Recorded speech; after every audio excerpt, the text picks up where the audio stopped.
Hello, Cyclopeans. It is June 20th, 2018, and here is the latest in sci-fi, fantasy, and horror news. Remember we talked a few podcasts ago about Kick-Ass 2. They're going to do another Kick-Ass movie. Chloe Grace Moretz says she will not be Hit Girl for that Kick-Ass movie, and so, which kind of makes sense, because what would she be now? She'd be like, I don't know, much older, and I think the whole selling point of Kick-Ass was that there was a little kid doing all the ass kicking. So she's out of this one. We'll see who they get to do it. If it's going to be another kid or if it's going to be an older person, it's going to be very interesting to see. Wonder too if she might do a cameo in the movie. Be very, very curious to see if she pops in somewhere like Stan Lee does. Heading over to comics really quick, we're looking at Batman number 49 being reviewed, and I'm not going to give you any details just in case you don't want it spoiled if you're running down to the comic store to buy it. But if you're not, if you want to just see the review of the comics, if you want to buy it, go click on that link. And of course, by the way, all the links to news items I'm talking about will be in the YouTube video. If you right below the YouTube video, have the main link, and click on that, and you'll be able to click on all these little news items, find all the details. Going into Lego The Incredibles, which is now hitting theaters and apparently is making a hell of a run. Pardon my French. It is doing very well, which, as I expected it would. It looked really funny. The trailer looked really good, and a lot of people in the theater were reacting positively to the trailer. I was watching the people's reactions when I've been going to the movies a lot and watching how people are reacting to trailers, and that particular one is doing really well. So I expected that to do huge, and it is. And I'll be heading off to that movie hopefully tonight or tomorrow to see it and give you a quick review. But you can have another review from, who is that going to be? That's going to be, pardon me, useapotion.com. It's actually reviewing it right now. So if you want to take a look at that, I don't know if it's got spoilers in it or not, so I just want to warn you ahead of time. Good news for horror fans. It Chapter 2 has started filming, so the clown is back, and he's going to be doing a lot more killing, and they've been doing some casting in that. I haven't gotten any casting news today, but I just want to let you know it has started filming in case you've been waiting a while. And let's see what else we got here. Science fans, there is a spacecraft that is going to rendezvous with an asteroid. They call it the Space Dumpling. It was a heck of a name for an asteroid, but if you're interested in watching some or looking at some really cool pictures as this thing gets closer and closer, do check into that. It's I want to give you some info on it, but I don't have a whole lot at the moment on which asteroid it was. There's about a zillion of them, and there's spacecraft all over the place out there. So do check into it if you want to see some cool science news. Let's get back to normal here for a minute. I'm starting to wander. We got a rumor of a slew of new Star Trek shows coming. That's been getting more and more press, and I do smell another big Star Trek series in the works. Remember, we also talked about Patrick Stewart coming back to Star Trek. What's going to be curious to see is if he comes back, if anybody else will come back, and God knows, will Shatner make another cameo somewhere? That would be hysterical. But anyway, we know we got Patrick Stewart coming, or at least that's the word. And we know that there's a lot of buzz right now about a lot of new Star Trek shows. Not sure what area, if we're talking Discovery or a whole new series or what's going on. I wouldn't put anything in concrete right now till we get a little more time and get a little more info to see if it is indeed a brand new series. Terminator 6. I got mixed feelings on this one, considering that two of the Terminators were great. The third one I liked, but it wasn't fantastic. It was kind of really, really dark and kind of odd. One or two of them since I haven't been, they've been okay. Wasn't really that excited about some of the later Terminator stuff, but there's a new one, Terminator 6, and there's a new look for Sarah Connor, an older Sarah Connor. So here we go again to see how this works. Hopefully they won't crush this franchise the way they did with Alien. And 13 actors, by the way, who are being named who could play a young Aragorn in Lord of the Rings, which is really interesting. That's Amazon's Lord of the Rings, by the way. It started out, and I was saying this a while back, Amazon said, we're going to do Lord of the Rings. I was like, but we did Lord of the Rings already. I mean, we just did it like 18 years ago. Why do you want to do it a second time? But I'm wondering, if they're talking about a young Aragorn, you're talking more like Silmarillion material. So I'm wondering if it's going to be leaning heavily in that direction, which I wish it would. I wish somebody would pull the Silmarillion together and do something with that, because a lot of, I mean, granted, the book is really a whole bunch of chapters of broken up stories and bits and pieces, but still, if someone took the time and really, really sat down and did work on it, you could put a series together for years on that book. There's so much material in there. Because think about it, it comes from the beginning of time. So it's going to be all the different creatures and, the Lord of the Balrogs and Ungoliant and Shelob's birth and, Melkor and everybody in there, the High Elves and oh my gosh, it could go on forever. And the Silmarils, of course, So anyway, it'd be interesting to see if they do lead into the Silmarillion on this a little bit more, or maybe some Tom Bombadil. What else have we got? Back to horror. Halloween 4, The Return of Michael Myers, 10 Things You Didn't Know. And I'm not going to tell you what they are because you don't know them, and you're going to have to find out.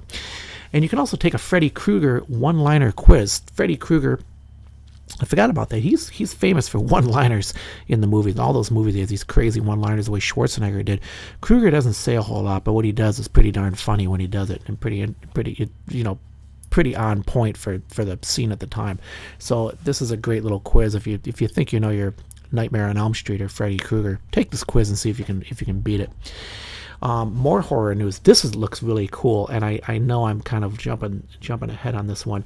Details and a poster for an upcoming zombie film, The Night Eats the World. Just that title alone, I think, is cool enough to say, hey, this might be a really neat one. The poster looks good. The title looks good. I know you can't judge a book by its cover, but hey, I love zombies. I love zombie flicks, and I'm always up for a new zombie flick. Let's see what they do with this one. And we'll keep an eye on that and see how the info. By the way, I've always wondered if anybody out there has seen any info on It Stains the Sands Red. I thought that was going to be a hot film, and that just went nowhere. It was looked really good. I was really excited about it. The premise is really cool. If you want to Google It Stains the Sands Red, it's about a zombie apocalypse, of course, and one woman, she and her boyfriend, I think they do a drug deal or they're criminals or something, and she escapes with him, and they're out in the middle of the desert, and somehow he gets killed by a zombie, and the zombie starts coming after her, and the whole movie is just her and this zombie. And of course, being a zombie, it never stops, it never sleeps, it just keeps coming. And so it's a really interesting take on a zombie flick, and I thought it looked really good. The trailer looked great, and the special effects looked good. It didn't look like B-rated stuff. It looked really good, and then just never heard another thing about it. So if you hear anything about it, let me know in the comments below. But I'd like to see more of that. And so I'm always up for another zombie flick, as I said. Hereditary, which is really hot right now. Critics are raving about it. Said to be like the next Exorcist. There's a review on that here, and that is from Sci-Fi Now in the UK. I don't know, though. I have not heard from anybody else about Hereditary. I don't know anyone who's seen it yet. And I don't think I'm going to be seeing it in the theater, unfortunately. So I will keep an eye out for I'll ask around my friends and see if anybody's seen it, what they think, and I'll try to pass the word along to you. If you're a fan of Invincible by Robert Kirkman, it's going to be an animated series now on Amazon. So they're opening up another animated series with a superhero, Invincible. And Legendary Pictures is actively scouting locations for a Dune movie. Now, we've been hearing about a Dune movie since, forever. So apparently now they're finally into the pre-stage, which is looking for locations, which means deserts. And we'll see what comes out of that. I never get too excited. I mean, I love Dune. I'm reading all the franchise right now. By the way, I'm starting Dune Messiah, and I'll have a review of that as soon as I get done. But the Legendary Pictures thing with the Dune movie is interesting because it's like a pre-filming or I don't even know if they got a script or what's going on. I don't think they've cast anybody. It's out there. They're noodling around with it like they've been doing forever. So we'll just kind of hang in there and wait and see what happens. I got mixed reviews on a Dune movie. The book, of course, is one of the greatest sci-fi books of all time, but making it into a movie is tricky because it's not. If you read Dune, it's really not movie material. It's kind of I don't know how to describe it. There's a lot of stuff in there that's more philosophical and conversations. There's action, but it's not quite. It starts in the middle of a giant story. And they'd have to have somebody who could really make a Star Wars out of it in order to pull this thing off, because Star Wars also started in the middle of a giant story, but that Star Wars Episode 4 was fantastic the way they did it. So we'll see what they do with Dune. Jumping over to Star Wars news, Star Wars 9 cast, director, and release date and more dropped today. So a whole bunch of info on that, which I'm not surprised at all because we're getting pretty close to that now. That's got to be coming out very soon. And a whole bunch of stuff coming out on Star Wars 9 now. Lots of details beginning to appear. And also kind of cool from Popular Mechanics, which Star Wars ships have the best and worst aerodynamics. I've always thought about that, believe it or not, being a kind of a nerd. You look at a TIE fighter and like, what kind of aerodynamics do you have with a TIE fighter? Especially like, how do you fly one of those things considering that your field of vision is really crappy? The only thing you can see is literally about, I don't know my degrees so much, but I'd say maybe not even 90, not even 180 degrees. You're really down to about 145 degrees is all you can see in front of you. You can't look behind. You can't look to either side because you got these big wings. And if the wings stick out more than, I think it could be really like more than like 100 degrees or 130 degrees of viewing area. Never really understood how you flew one of those things around in a fight. So you can check out what Popular Mechanics has to say about it. And they've actually done the study. Gotten their engineers on it. Over to video games really quick. Player Underground, I can never say this right. Player Unknown Battlegrounds. I always get that messed up. Sandhawk map will come out this week for PC, so you Player Unknown Battleground fans have something to look forward to. And the X-Men, of which I am a huge fan, and I'm up to X-Men now. I'm up to 300. Wait, let me tell you really quick. I'm up to 315. I'm reading through all the Uncanny X-Men, and I'm up to 315 with a lot of Storm, Bishop, and oh gosh, who else is in here? Storm, Bishop, Gambit, and we're up to about 1994 now. I think summer 1994. It's pretty cool stuff. Still loving the X-Men. Still enjoying the comics. I've read all the way up to this now, and I haven't found anything that's disappointed me at all.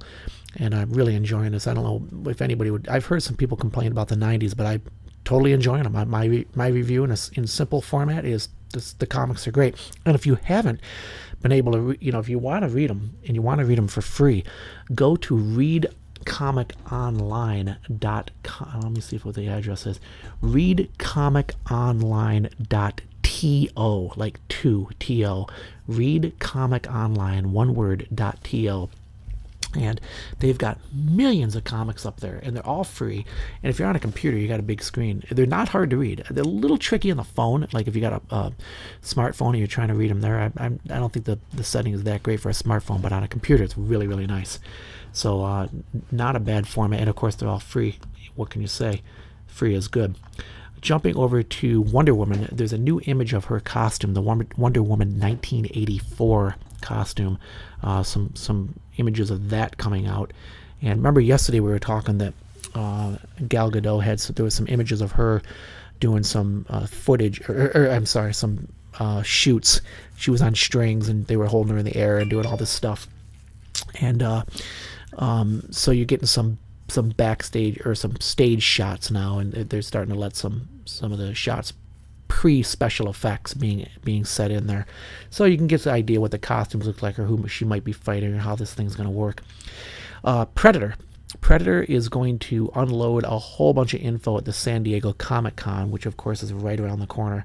And the San Diego Comic-Con is, I think, arguably the biggest Comic-Con I think in the world. Like thousands and thousands, and like over 100,000 people there. And so they're going to have a massive Predator setup, which isn't surprising at all considering the movie's right around the corner too. Also, Ewan McGregor is headed over to Dr. Sleep. Remember Dr. Sleep, Stephen King's sequel for The Shining? It'll be curious to see what he does with that. His movies are hit and miss. You never know if you're going to get something good or really corny with Stephen King's movies. His books are almost always great, but the movies, not so much.